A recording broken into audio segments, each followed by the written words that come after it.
450 करोड़ का मॉल, 8,000 लोगों की नौकरी और सिर्फ एक कागज। दोस्तों ये कोई बॉलीवुड की फिल्म नहीं, ये एक सच्ची घटना है नवी मुंबई की। एक shopping mall, 5 star hotel, 450 crore का निवेश, 8,000 से भी ज्यादा लोगों की रोजी रोटी और 100 करोड़ का सालाना टैक्स। और हाईकोर्ट ने कहा तोड़ दो सब कुछ। लेकिन असली ट्विस्ट तब आता है जब आपको पता चलता है कि ये मॉल होटल बने ही कैसे और सुप्रीम कोर्ट ने आखिर क्या फैसला सुनाया। दोस्तों ये कहानी शुरू होती है 1960 के दशक के अंत में, जब महाराष्ट्र सरकार ने मुंबई को डीकंजेस्ट करने के लिए नवी मुंबई को बसाने का फैसला लिया। सिडको नाम की एजेंसी को ये जिम्मेदारी मिली। सिडको ने 96 गांवों की जमीन एक्वायर की और काम चालू किया। साल 2003 सेक्टर 38 वासी, ये एरिया आईटी कंपनियों के लिए रिजर्व था, लेकिन 2000 दशक की शुरुआत में ही आईटी कंपनी के सेक्टर में मंदी छा गई। तो सिडको ने 30 अप्रैल 2003 को एक रिजोल्यूशन पास किया इस एरिया को रेजिडेंशियल, कमर्शियल और ऑफिस यूज में बदलने का। फिर क्या हुआ, 17 सितंबर 2003 को सिडको ने के रहेजा कॉर्पोरेशन को 29,000 स्क्वायर मीटर की जमीन अलॉट कर दी, जिसमें वो फ्लैट भी शामिल था जहां पर आज विशाल मॉल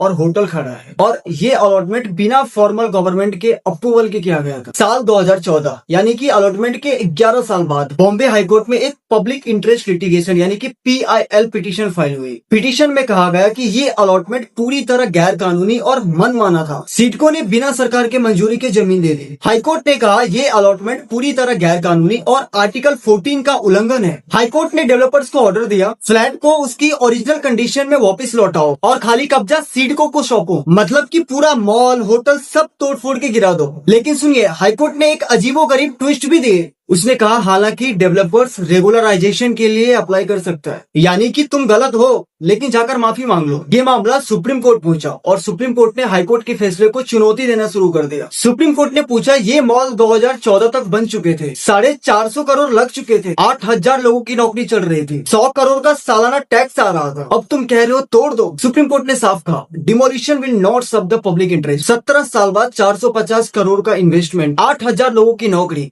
और सालाना 100 करोड़ के टैक्स के बाद पूरी तरह से कमर्शियल कॉम्प्लेक्स को गिराना पब्लिक इंटरेस्ट के हित में नहीं होगा। हाईकोर्ट ने जो ऑर्डर दिया था डेमोलिशन का, सुप्रीम कोर्ट ने उसे रिजेक्ट कर दिया। सुप्रीम कोर्ट ने कहा रेगुलराइजेशन ही सही रास्ता है, लेकिन रेगुलराइजेशन के लिए शर्तें बहुत सख्त थी। डेवलपर्स को 2014 के मार्केट वैल्यू के हिसाब से पैसे देने होंगे, जो कि 2003 की कीमत का लगभग 5 गुना था। 10,250 प्रति वर्ग मीटर से बढ़ाकर 54,400 प्रति वर्ग मीटर। दोस्तों इस केस ने एक बहुत बड़ा सिद्धांत दोहराया, यानी कि प्रिंसिपल ऑफ प्रोपोर्शनैलिटी। कानून सिर्फ सजा देने के लिए नहीं है, कानून पब्लिक इंटरेस्ट की रक्षा करने के लिए भी है। दोस्तों सुप्रीम कोर्ट ने एक बार फिर से साबित किया कि law is not a weapon of punishment, law is a tool of justice.